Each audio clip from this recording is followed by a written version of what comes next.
Volkanovski, guys, I can't let this go, and I've tried. I've tried to let this go, this business of Volkanovski at 155 pounds. I play that game, put myself in his shoes, what would I do? Volk is in a very good spot. Look, to get an opportunity to leave your division, to get an opportunity to do champ, this is beyond rare. I'm confident that I could count in the history of our sport on one hand. Fairly confident, 100% sure I could do it on two. Just the opportunity. Just to be given that chance is so rare and so hard to do. We have champions in every single division. They would all like champ. They would all like to move around. They would all like to have one of these nights where the pressure's not really on them because they're not in this weight class anyway. Oh, by the way, the reward is massive before I return home. They don't even ask for it. They don't even come out and talk about it because they know it's a waste of breath. They can't get it. Those opportunities are that rare. And I must prove that point to you before I can go on to tell. I like Volk's spot. Volk came out, he teased his 55 run. Dana comes on the back, but I don't think either one of them was being overly serious. I think Volk had made a comment and then Dana had made a comment. But if you put those two together, Dana's saying he'd do whatever he wants. So right before Volk's last fight, if he beats Max Holloway, it's Dana White, he can do whatever he wants. You then have 55-pounders calling out Volk, but do you understand why? I mean, Islam Makhachev did an entire piece on Volkanovski 2 days ago. Don't let that blow off your shoulder. Do you understand why? It doesn't matter how good Islam is, guys. It does not matter how many men he's beaten in a row. It does not matter what agreement he thinks he's about to reach. Wherever he is he number one? Let's just say if he's number one, Islam. Wherever he is, he's now not. Do you understand that? With no fighting, with the signing of a contract,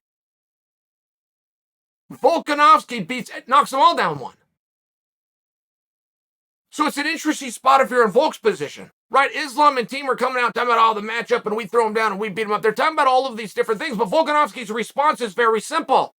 If you win your next fight, perhaps you'll get to me. Because I'm going to walk right into a championship fight, and if I succeed, I'll have the belt waiting to take on all comers. Who, by the way, today, if I sign a contract, is no longer you. It's a very powerful spot.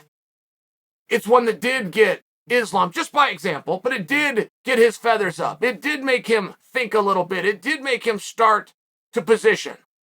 And that's not a commentary on Islam in the least. It's about Volk. I don't know that Volk ever meant it when he said it. I don't know that Dana ever thought he was truly agreeing to something when he said it.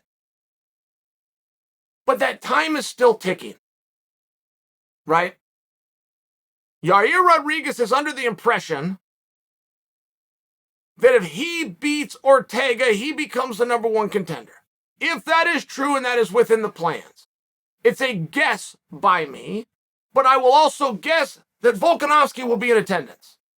There will be a cameo. There is likely to be a call-out and an announcement by Yair in front of the world on ABC. Can't run those things back. Volk wouldn't attempt to run that back. Neither would Dana and anybody else because now Volk, I know what we told the world here, and I know it looked like we had this fight made. We're actually going to take it away, and we're going to move him up. It gets weird. Stop. Something you're going to have to revisit down the road. So if that is the circumstance, and if you're Volkanovski, you've got to operate that is what's going to happen. So now you're operating under a time frame of Saturday at 7 p.m. Got to get this done. And I think that he can. And nobody's really been put to this. I mean, you're asking Charles Oliveira one question. If you have your choice to fight Volkanovski or Islam, which one do you choose? But if Oliveira went with Volkan, I mean, that's just another feather in the cap. It's very interesting bumping Volk into that division. If that's truly what he wants to do. And it's an opportunity that is not something most fighters ever get to deal with. I mean, we're seeing Kamaru Usman, who's ranked ahead of Volkanovski, attempting to do this. Now, I get that Kamaru's different. I get that he's skipping a weight class. But he's not gaining any traction. He's not had Dana White come out, even if off the cuff. Even if a light comment that wasn't meant as a commitment. Never got Dana White to say, yeah, absolutely, he could do that. I mean, Volk's really in a spot. We're all waiting on him. Dana's word is good so far, whatever he wants to do. But Volk has not made it clear that that's what he wants to do. He dangled it in front of us. And now we're getting 55-pounders to respond. And it's very hard for us to break down the X's and O's of Volk versus, it's just very hard to close your eyes and see how's he going to do with that size? How's he going to do with that length, even if it's 2 inches? How's he going to do with that speed? How's he going to do with that power? Like, that's difficult to get to the X's and O's of it. But if you want, and what they're apparently doing at 155 right now, it's a newer concept. Generally, star power mandated to the masses. That is what drives matchups. But 55 has worked on a narrative. They've worked on it for about 4.5 months, and they're starting to get over with the idea of your resume. I have won 8 in a row. You have won 7. That means I get to go. I am ranked such, and you were ranked such, which means I'm in front of you. Like, that, as weak as that has been through the history of our sport, 55 have collected together, and they're getting some traction with that. But if you go ahead and apply that, then of course, you're multiple-time world champion. You're sitting a reigning world champion in a division that doesn't even have a champion. If Volkanovski goes to 55, he's the only champion at 155. There are some massive arguments where that starts to get very, very interesting. Ortega, leading into this fight, coming up with Rodriguez. Ortega made a comment about the first time that he had lost, which was to Max. He said, I just thought I sucked. He was so frustrated. He didn't win a round, if you guys will remember that. He got tired. He got beat to the punch. Like, there was a lot of things that you put in Max's column. That's true. And you chalk up Ortega's to experience. But Ortega weighed in on that, said it really affected him. Now, that's real. It was a surprise to me only because Max was so good. Max was the world champion. Max was being said to be the greatest 45-pounder of all time at the time that they fought. So for Ortega to lose to him and then think he's terrible was a little bit of a surprise for me. But I can tell you, Chad Mendes remains retired to this day because he thought the same thing. Chad Mendes fought for 3 championships, 2 undisputed, 1 interim. The most decorated collegiate wrestler within the Chad Mendes. Awesome, right? I got to sell you on Chad. Chad lost to a guy who nobody had heard of. He lost to a guy that wasn't very good. He lost to a guy that was not very experienced, right? That Chad's fought for 3 championships. This other guy, you can hardly pronounce his name. It wasn't a feature match.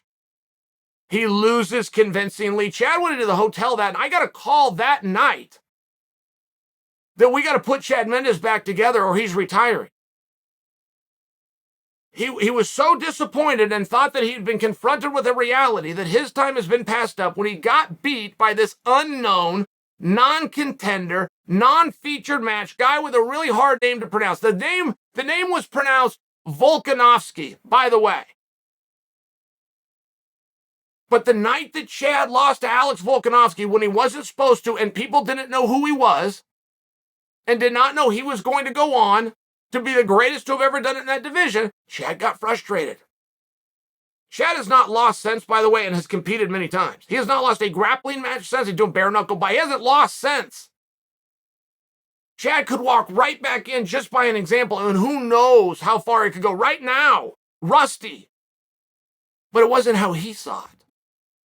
He thought he was observing something very intellectually that most fighters miss, which is when their time is gone. He thought he had discovered it.